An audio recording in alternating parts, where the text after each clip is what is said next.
கைவிடாம காத்தாரையா. நோய்கள் பேய்கள் சாபமெல்லாம் நீக்கி வாழ்க தந்தாரையா. அன்பு பாசம் அருளை இரக்கம் அளவில்லாமல் பொழிந்தாரையா. அன்பு பாசம் அருளை இரக்கம் அளவில்லாமல் பொழிந்தாரையா. ஒன்றாக சேர்ந்து ஆடி பாடிடுவோம் இயேசு சாமி கூட பாடிடுவோம். ஒன்றாக சேர்ந்து ஆடி பாடிடுவோம் இயேசு சாமி கூட பாடிடுவோம். நன்றி சொல்லி பாடிடுவோம். ஓஹோ ஓஹோ ஓஹோ ஓஹோ நன்மை செய்த இயேசுவுக்கு ஓஹோ ஓஹோ ஓஹோ ஓஹோ.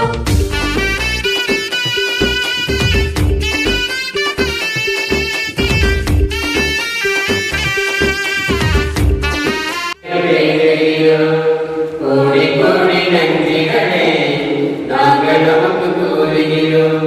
நாங்கள் உம்மை வாழ்த்துகிறோம், இறைவனிடம் வேண்டுகிறோம்.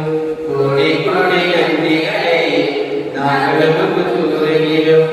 அன்பு தந்தையே நீ வாழ்க வாழ்க, உமதே பணி சேர்ந்து வாழ்வை கூறுகிறோம்.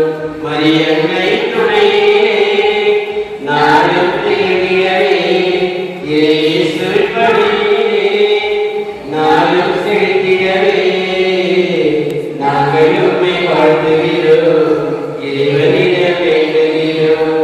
கோடி கோடி நன்றிகளை நாங்கள் உமக்கு கூறுகிறோம். அன்பு தந்தையே நீ வாழ்க வாழ்க, உமதே பணி சேர்ந்து வாழ்வை கூறுகிறோம். குருக்கள் துறவியுடைய வாழ்வில் பிரிந்து செல்லுதல் என்பது ஒரு இயல்பான ஒரு காரியம். ஏனென்றால் ஒவ்வொருவரும் அனுப்பப்படுவதற்காக அழைக்கப்படுகிறோம். இன்றைக்கு இங்கு, நாளைக்கு எங்கோ ஒரு இடம். அதுதான் திருத்துவதனுடைய வாழ்வியல் முறை. ஒரு இடத்தில் இருக்க முடியாது. அப்படி ஒரே இடத்தில் இருந்து விட்டால் திருத்துவராக இருக்க முடியாது. திருத்துவது என்றால் அனுப்பப்படுதல் என்ற அர்த்தம். ஆகவே துறவிகள் குருக்கள் அனுப்பப்படுவதற்காக அழைக்கப்பட்டவர்கள் நற்செய்தி சொல்கிறார்கள். ஆகவே இந்த இடத்திற்கு அனுப்பப்பட்ட அருட்தந்தை லாரன்ஸ் பைல்ஸ் அவர்களும் அருட்சகோதரர் ராக்கேல் அவர்களும் இன்றைக்கு வேறொரு இடத்திற்கு இறைவனால் இறைவனில் வழிநடக்க இங்கிருந்து நாளைக்கு அங்கு செல்ல அவர்கள் அடுத்த நாள் வேறு இடத்திற்கும் செல்வார்கள்.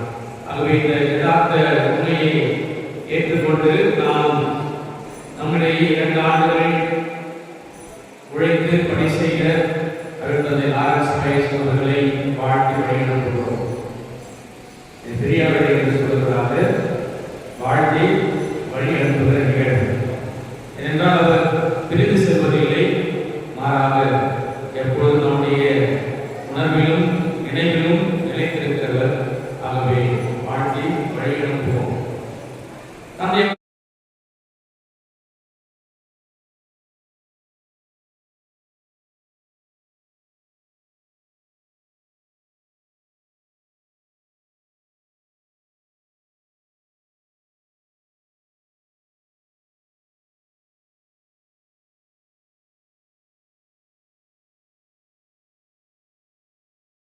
நிலாவின் நிசப்தம், கடின உழைப்பு,